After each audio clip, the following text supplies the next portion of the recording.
Djokovic now plays it up to the net. Back goes Marco underneath the legs. And how about the seating? I mean, it looks like G5 seating with the comfort of Spirit Airlines. Wow. He's the set master.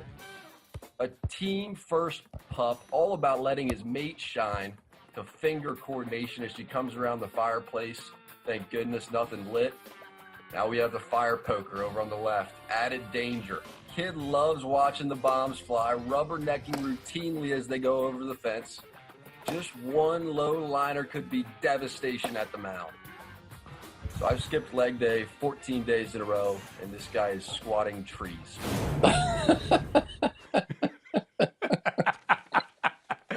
Distance training. Jac Collinsworth's been checking out what people have been doing online and then giving us a little narration. And Jac and Cris join us now. Jac, what we didn't put in there in the audio was my favorite when Novak Djokovic was playing against his brother and they set up the chairs as the net. And you mentioned that mom wouldn't actually go for it within the same room as the chandelier. I thought that was an appropriate response to that video. Yeah, she would call the police, I think is what I said. I mean, you're going to set up the pickleball in the living room, got the chandelier up top, and it may be a quick shot at my aim if I had to guess, maybe more than anything. If those guys tear down one more chandelier, if they tear down one more chandelier, the insurance company is going to put me in jail for fraud. They're not going to believe it anymore. Well, the next distance training we need, Jac, is we need Dad running his 4 miles a day. We need to, he was telling me that yesterday, so we need to see that. Yeah, it's true. And there's been I've noticed a lot, no pro days, right? And a lot of people wait and they put all the marvels on the pro day. Right. I remember back to when Dad said that he could run a 40 time faster than his age. And this was when he was about, 46 years old. So he was looking for that 4.6, and he made it about 46 inches. Right. And he popped both hamstrings out in the backyard. That's not true. I made it 38 and a half yards. And that was the end of my 40-yard dash career right there. I'm telling you, I couldn't walk for a month after that. We were watching the combine, and all of a sudden Jac's going, "What do you think you're running the 40 in now?" I was like, probably 4.8, something like that. I used to be pretty fast. So he goes, "No way, no way." So here comes a stopwatch, and that was it. DOA. Would you have made it if you would have held up for that last yard and a half? No question. Okay, good. Good answer. Let me just be serious with you guys for 30 seconds about this so we never have to discuss this again. Like, how cool is it to be father and son and reunited in this business on the same team after Jac did terrific work at ESPN and ACC Network to get going? I'll let Dad go first on this one. Well, it seems like all my soon-to-be partners are all former ESPN guys. I don't know how that works out, but I got one on each side here now. But I'll be perfectly honest. When NBC first came to me, I was like, I don't know, man. I don't, because I don't want him to have to take the heat of, that's where his dad is, and that's where he, blah blah blah, all that junk that's going to fly out there. But he had a great run at ESPN, and things worked out great. So, it's going to be fun. I'm a little worried. I'm not sure you're allowed to write off hair gel at NBC the way you could at ESPN. So I'm not sure Jac's going to make a profit. But other than that, I think we're excited about this. Well, if you're still using hair gel, first and foremost, that's your first issue. That's some 1980s stuff. You're still running. It's more of a heavy molding clay at this point. But also, any of you guys, if you ever need a hair gel, just know that I'm the plug. Both of you guys, just any time. I don't think it's a factor, is it, Mike? Thanks, Jac. I appreciate that. Yeah, no, I appreciate that, Jac. Really, really great to work with you. Thanks. All right, hey, let's talk football here, guys. The NFL draft is 9 days away. Cris, the group that you work with, the company you have, Pro Football Focus, just cranked out this over 1,000-page unbelievable guide. I was trying to get through a little bit of it last night. I mean, you cannot get through this thing, but it is a really incredible, each player broken down of those top players at positions, and the one page on each team and where they are after free agency is just terrific.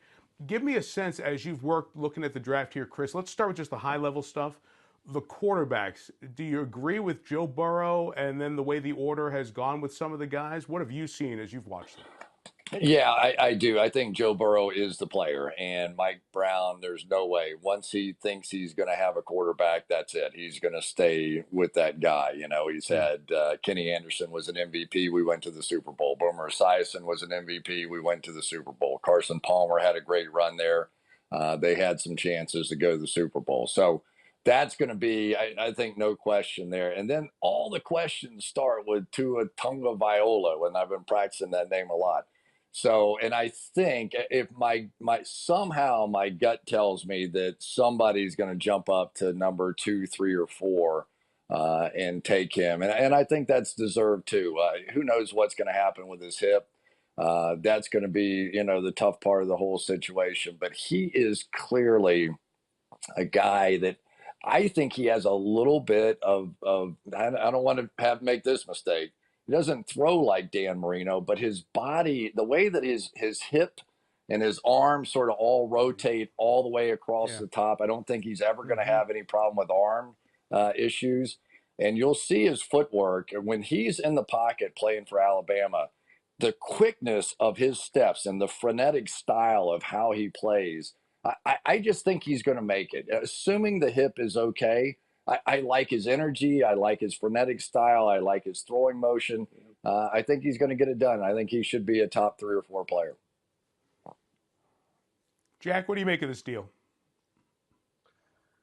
I'm so all in on Joe Burrow, and the thing is, walking around Cincinnati right now, where we are, everybody has a theory, and that you need to figure out who you're going to have playing offensive line first. You need to figure out what receivers you're going to have first. You need so many pass rushers. You need this, that. You need the other, to where the quarterback doesn't matter. And I happen to see it the opposite, where I go, until you have your franchise quarterback, until you have somebody that you believe is the man, that has at least a possibility to be one of these top 10 guys, I think you're wasting your time elsewhere.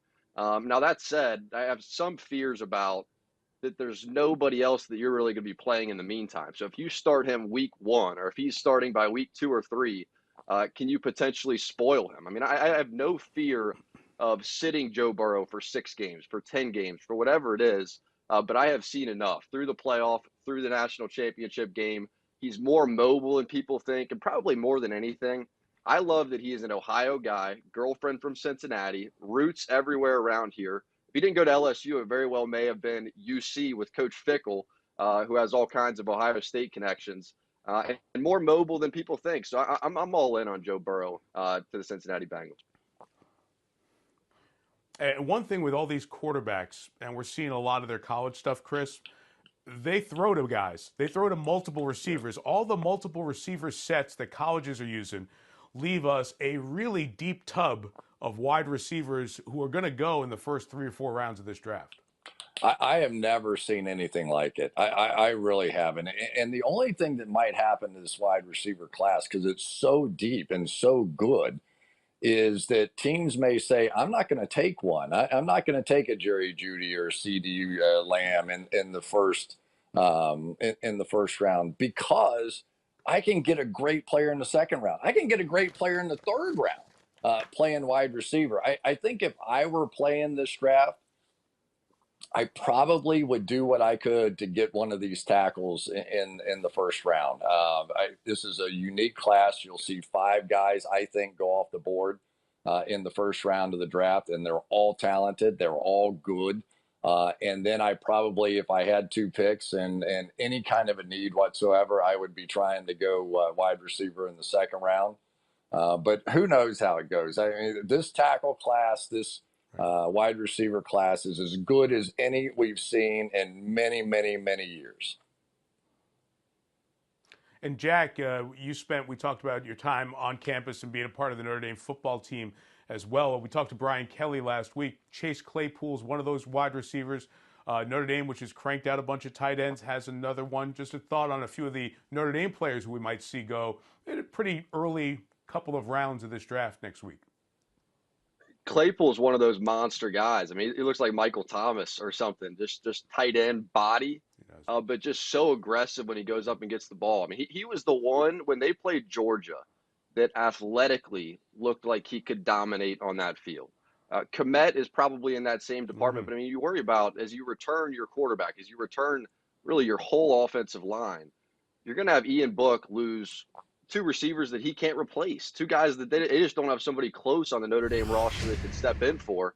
But I think those are 2 first-round picks right there, and Kmet and Claypool, 2 guys, I mean, like a Kyle Rudolph, that's going to be around for 10 years. And I think the same for Claypool. Big body, but more than anything, aggressive and physical when he goes up and gets the football. Those guys seem like they have a shelf life in the NFL for as long as they want one. Yeah, your distance training with Kyle Rudolph was a really terrific visit. You find out a little bit of why Kyle's been so good for so long as well. So make sure you check that out online, Jac's social channels, NBC Sports YouTube page, all those things you kids figure out. Cris, we talked to your partner Al about Tom Brady and Tom Brady's comments. And Al shared with us from the meeting you guys had with him mid-season when they were 8-0, how Tom said he was the unhappiest of 8-0 quarterbacks. What did you sense from Tom when you came across him? And now what are you thinking when we're going to see Tampa Bay or whatever he's trademarked for TB12? Yeah, I think his quote was, "I'm the most miserable 8-0 quarterback that there is." And I think it played out that way throughout the rest of the season. It became very clear. We saw them play against Houston.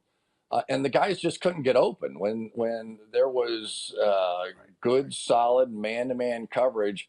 There wasn't the kind of opening that he was used to. Now, Chris Godwin, Mike Evans, he's going to have some fantastic tools down there. And I think the only question for Tampa now is, do they draft a tackle to help him, right? Although Tom Brady gets the ball out of his hands so fast, maybe that doesn't make any difference at all. Or do they go another one of these great young receivers, maybe a slot kind of guy to come in there and help that situation just a little bit? But I'm kind of excited for the league. Doesn't it seem like the league is a little more interesting? I mean, forever you just sort of wrote down New England is, at least in the Final Four kind of a picture, and that was, that was fun. But now it's like, what's New England going to do, right? Are they going to draft a quarterback? Is there going to be a late free agent? Is there going to be Andy Dalton? Is there going to be Cam Newton? What is it that they're going to end up doing? And then Tampa, we're going to see Tampa on Sunday Night Football. I don't know that, but I've got to believe that we're going to get a couple of Tampa Bay games on Sunday Night Football. So I'm about an hour from the stadium right now, so it's not a bad gig for me either. So I'm excited about it. I think the league overall is just more exciting, and maybe because of the whole COVID-19 thing or whatever, but there's just people salivating, it feels like, for the start of the draft and then the start, hopefully, of football season as we all try and slug our way through this stuff. It's about the only normalcy we've had. We have all this off-season chatter, build-up, and movement, the draft included, and that's kept the NFL feeling fresh. Psyched to have you both on the same team that I'm on. It's great to connect. Jac promises, Cris, not to mess too much with your office. I know it's a little bit different than you left it, but hopefully it'll be recognizable when you return to it at some point. Yeah. I got a new speaker system set up. You're going to love the place when you get back. Thanks, it's boys. Not good, Talk Mike. to you. It's not good, Mike. Hi, I'm Mike Tirico, and thanks for watching. Make sure to hit subscribe for the latest news and highlights from NBC Sports.